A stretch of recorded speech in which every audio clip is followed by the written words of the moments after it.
In today's video, I'm going to teach you how to make a board private in Monday.com.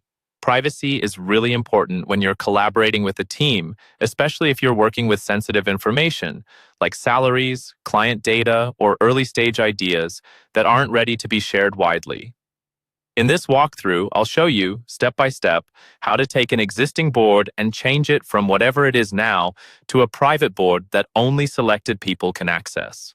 Go ahead and open Monday.com and navigate to the board you want to make private. You can do this from your left-hand sidebar, your favorites, or wherever you normally access that specific board. Make sure you're actually inside the board, looking at its content, before you move on. Now look toward the top right corner of the board. You'll see an icon with 3 vertical dots, sometimes called the More menu. This is where a lot of the board's advanced options live. Click on those 3 dots to open the drop-down menu. From the drop-down, find and select the option labeled Board Settings.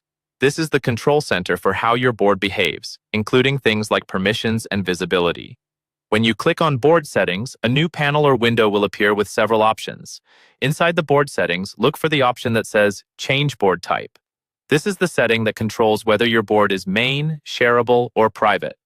Go ahead and click Change Board Type. You'll now see the different visibility options. Choose Private. Before you confirm, it's a good idea to take a second and think about who should still have access. Private boards are only visible to the people who are specifically invited, so if some teammates suddenly lose access after this change, you'll need to invite them back manually once the board is private. When you're ready, click on Change Board to Private to confirm your choice. Monday.com may show a short confirmation message, just letting you know that the visibility has been updated. After that, your board is now private. From this point on, only you and the people you invite will be able to see or work on this board. If you ever need to adjust access, you can manage who's invited directly from the board's people or share settings. And that's all there is to it. Navigate to your board, open the 3-dot menu, go into Board Settings, change the board type, select Private, and confirm the change.